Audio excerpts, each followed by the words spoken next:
Hello,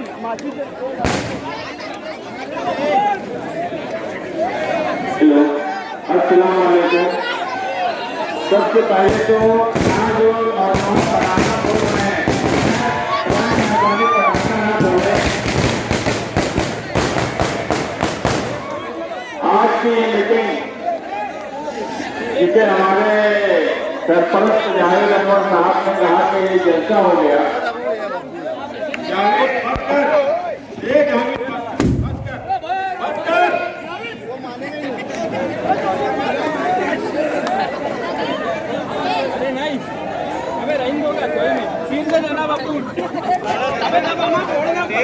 चल बात करेगा नहीं बोल रहा बापू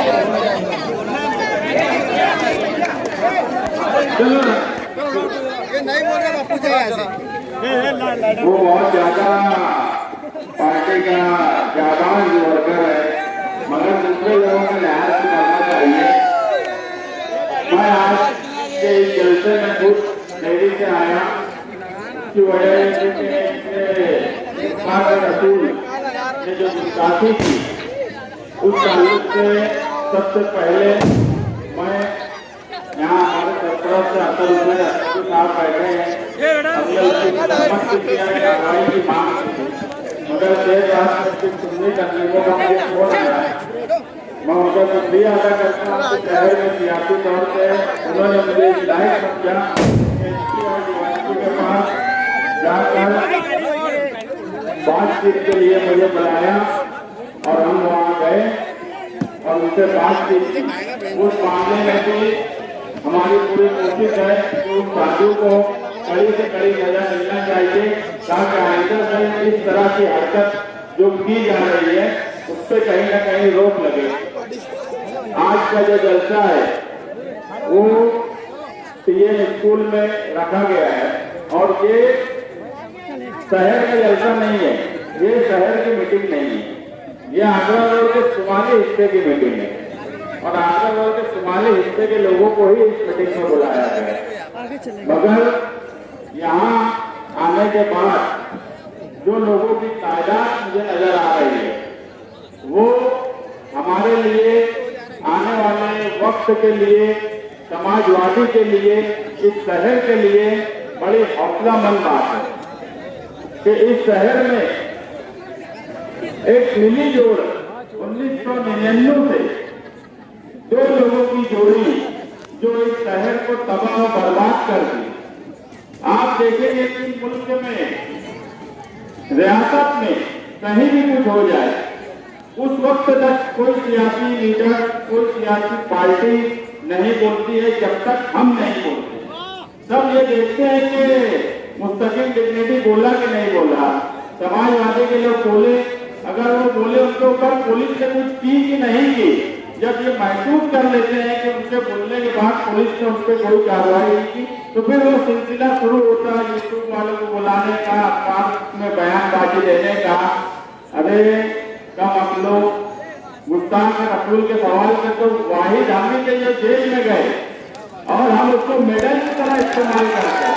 यहाँ हमारे नासिर भाई हैं, शेरू भाई हैं और 12 नंबर के लोग हैं जिन्होंने महीनों जेल में गुजारा।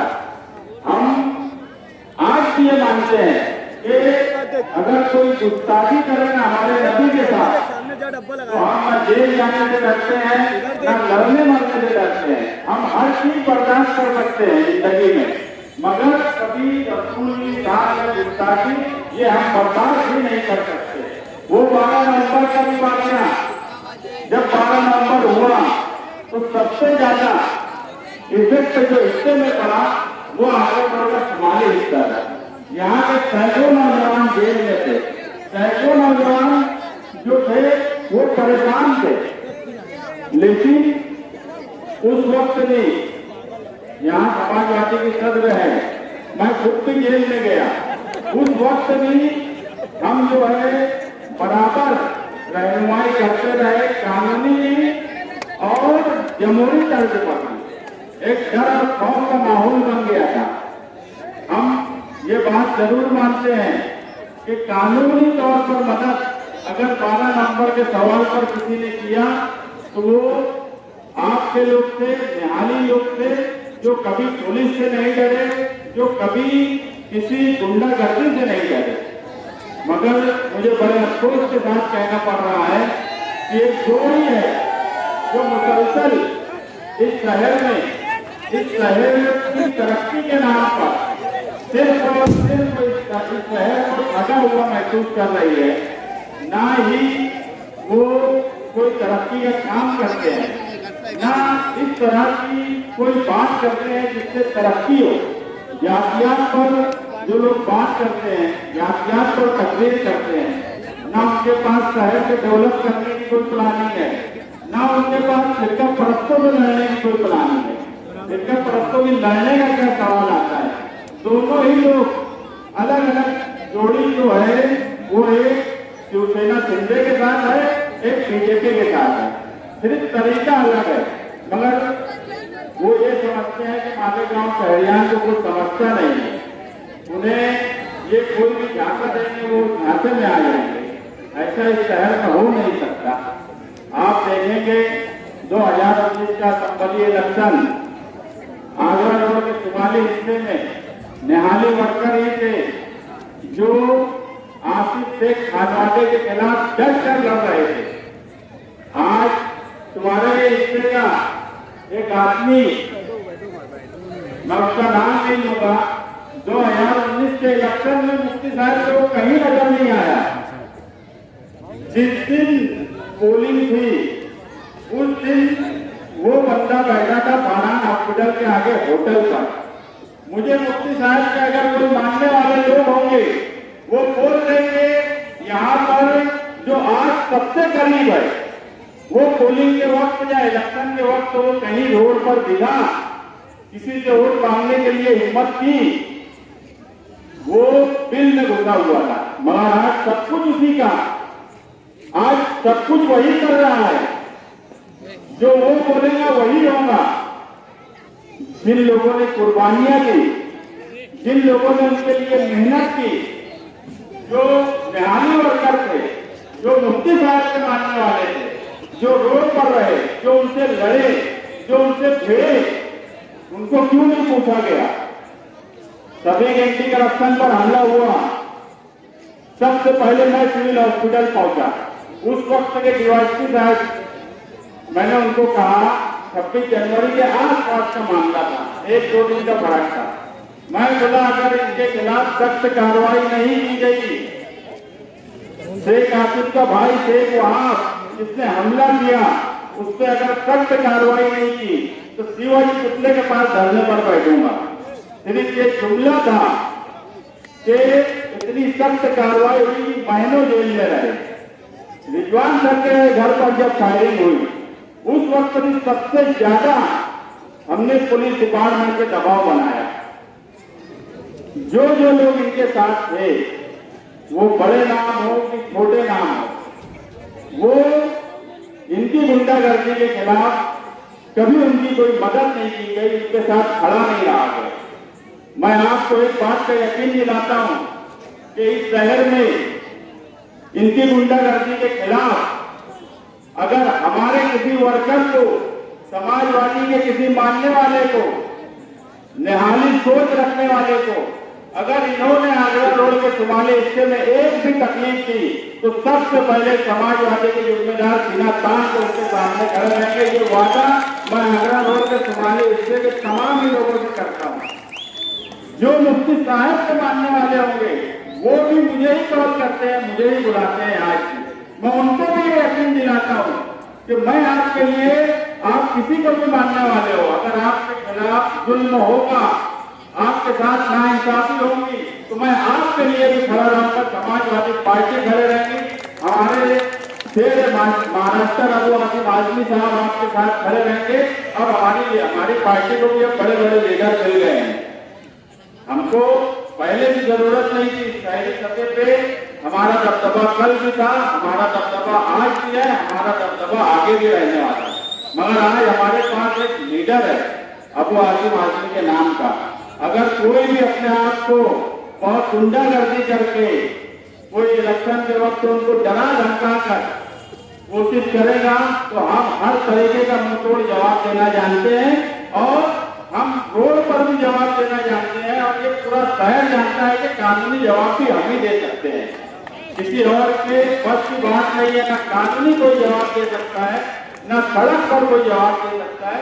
ये भगोड़े लोग जो पुलिस के डंडे से भाग जाते, जो 12 नवंबर के वक्त बड़ी दबंगई से जुलूस निकालने की बात बोले, साल भर भागे भागे फिरते थे, ये ऐसे लोग आपके खिलाफ कुछ होगा तो ये खड़े रहेंगे।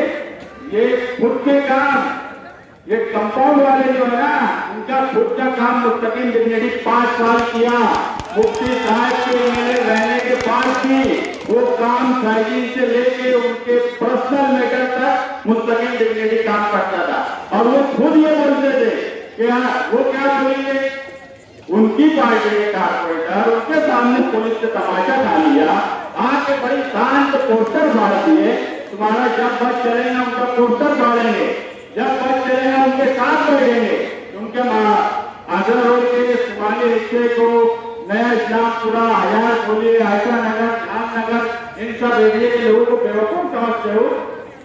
अरे इनके बस का होता तो ये जेल जाते, जेल ना ये जेल गए, ना 12 नवंबर के वक्त जब शहर सबसे ज्यादा मुसीबत में था। मैं मानता हूं कि मालेगांव शहर इन 5 सालों में अगर सबसे ज्यादा मुश्किल वक्त में उनके हालात मुश्किल हालात आए तो 12 नवंबर के वक्त आए। एक डर और खौफ इस शहर में था, लोग जेल में चले गए, मगर उसके बाद भी कोई जेल में नहीं आया। कोई इतना दबाव रखते पड़े, बहुत बड़े हम बनते, हम ऐसे हैं, हम वैसे हैं, जेल जाने से डरते, पुलिस से बात करने को ये डरते, बोलने को तो मैं बहुत कुछ बोल सकता हूँ, मगर मैं सिर्फ आपको एक ही बात बोलूंगा, आज आप यहाँ इतनी बड़ी तादाद में आए हैं, ये कहीं न कहीं ये हमें महसूस कर रहा है कि आगरा रोड के शुमाली हिस्से में समाजवादी की लहर रहेगी और 1 नंबर पर समाजवादी ये हिस्सा रहेगा। और ये आपने यहाँ आकर ये बता दिया कि ये न्याय साहब का गढ़ क्यों है, ये गढ़ इसलिए है, ये आपकी तादाद जो है यहाँ बैठी हुई, ये इसलिए है, ये मेरी वजह से नहीं है, ये शान हिंद की वजह से नहीं है, ये अब्दुल बाकी की वजह से नहीं है, ये नासिर किराना वाले की वजह से नहीं है, ये सिर्फ आप लोग जो यहाँ पर आए हो, ये तादाद भी हमारे लिए ये गढ़ है। और आज आपने साबित कर दिया कि ये हिस्सा हमारा गढ़ है और इंशाअल्लाह हमारा गढ़ रहेगा। आने वाला वक्त इलेक्शन का है, हरियाणा और जम्मू कश्मीर का आज इलेक्शन डिक्लेयर हो गया। अपना भी इलेक्शन अक्टूबर आखिर में नवंबर में होगा। एक अंदाज लगाया जा रहा है कि अभी डिक्लेयर नहीं हुआ तो नवंबर में होगा। मैं आपसे सिर्फ एक ही बात कहूंगा कि रोड और सड़क की सियासत कब तक इस शहर में होगी। 25 साल से तू मुझे मुसला बोल, मैं तुझे हाजी बोलूं। पूरे हिंदुस्तान में कहीं ऐसी सियासत नहीं होगी। एक बोलता है आसिफ शेख, बोलता मुफ्ती साहब बड़े लीडर, मुफ्ती साहब बोलते हैं आसिफ शेख जो है वही लीडर। अरे ये कौन सा, तुम क्या गाँव को बेवकूफ समझते हो? तुमने सिर्फ एक बात ठान ली कि हम ही दोनों इस शहर पे राज करें या वो करें या ये करें। जब से तीसरी ताकत इनको शहर में नजर आई और शहर बदलाव की तरफ देखने लगा, जब से इनकी मिट्टी मिट्टी गुल हो गई। ये हैरान परेशान है जो लोग दावा किया करते थे कि बड़े फिदाइल हैं हमारे पास, बड़े जानकार हैं हमारे पास, 10,000 20,000 दे के रोक रहे, मुस्तकिल डिग्निटी से समाजवादी के किसी जिम्मेदार से कोई बात कर ले रहा है तो बेचारे का 10,000 का फायदा हो रहा है। इतना तो है हमारे अंदर। ये हालत ये हो गई कि भगदड़ बची हुई है, बड़ी मुश्किल से रोकने की कोशिश कर रहे हैं मगर रोक नहीं पा रहे हैं।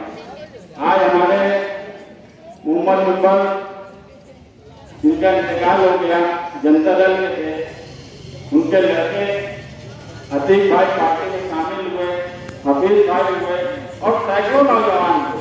बहुत से लोगों का इस्तेमाल नहीं हो सका, मैं पार्टी ऑफिस को उनको बुलाकर इस्तेमाल करूंगा, मगर इस तरह के नौजवान, मैं सियासत में एक्टिव सियासत में मैं 20 साल से हूँ, मैंने कभी इस तरह से पार्टी में नौजवानों की शमूलियत नहीं देखी। आप देखिए किसी पार्टी में नौजवान की बड़ी तादाद में शामिल नहीं हो रहे, सिर्फ तुम्हारी पार्टी में शामिल हो रहे हैं। मैं 20 साल से मैं बोल रहा हूँ, एक्टिव पॉलिटिक्स में हूँ, मैंने खुद भी कभी इतनी बड़ी तादाद में लोगों को शामिल होते नहीं देखा। इसका मतलब है कि लोग बदलाव चाहते हैं।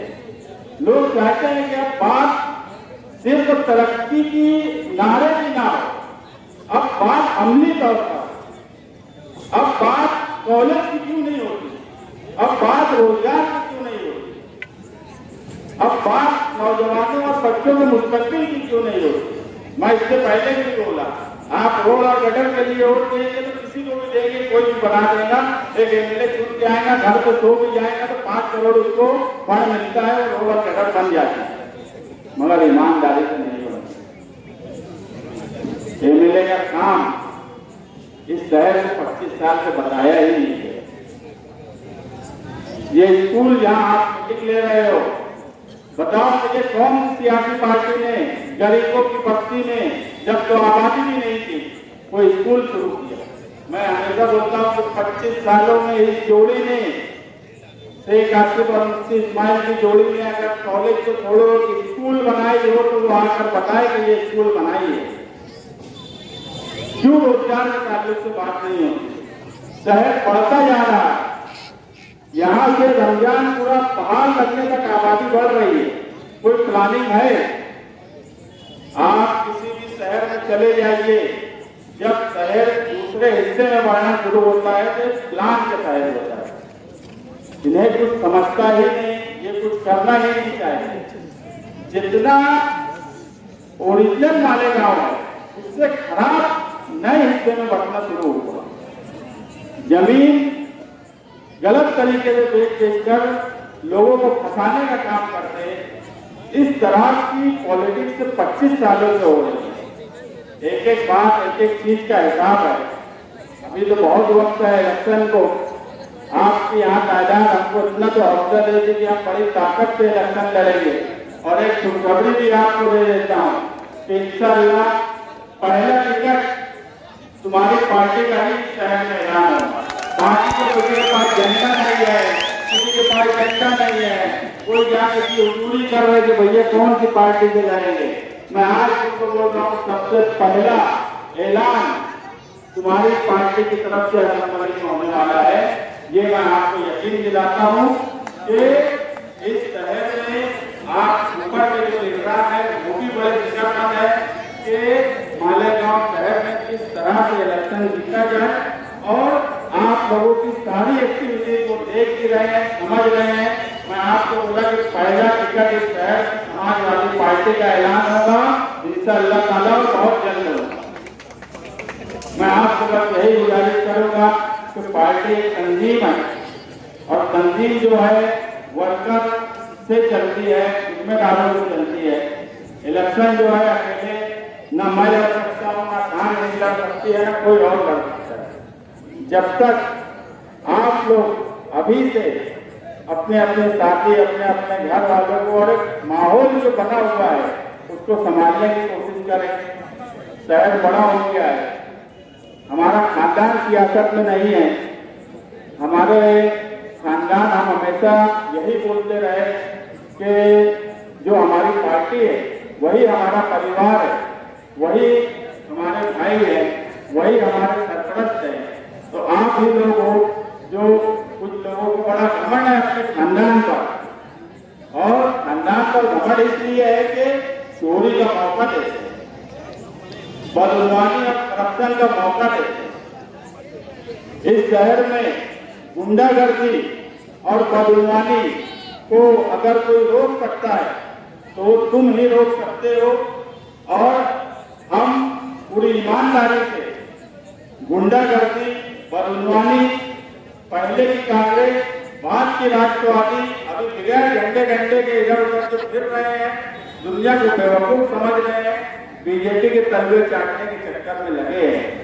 एक तो राज्यसभा में दूसरी जगह चाट चुके हैं, शिंदे उनसे मोहब्बत भी करते हैं, मगर इस शहर की सबसे अहम बात अगर कोई थी तो वो ये थी कि ये शहर कभी कितना भी फायदा हो जाए माँ जी, ये शहर कभी फिरका परस्तों के खिलाफ झुका नहीं।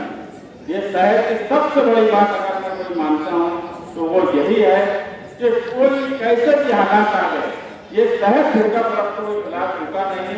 निहाल राज ने कभी फिरका परस्तों के खिलाफ इस शहर को झुकने नहीं दिया। निहाल राज फिरका परस्तों के खिलाफ इस शहर का सर ऊंचा ही रखा है और इंशाअल्लाह हम इस शहर को फिरका परस्तों के खिलाफ ऊंचा ही रखेंगे।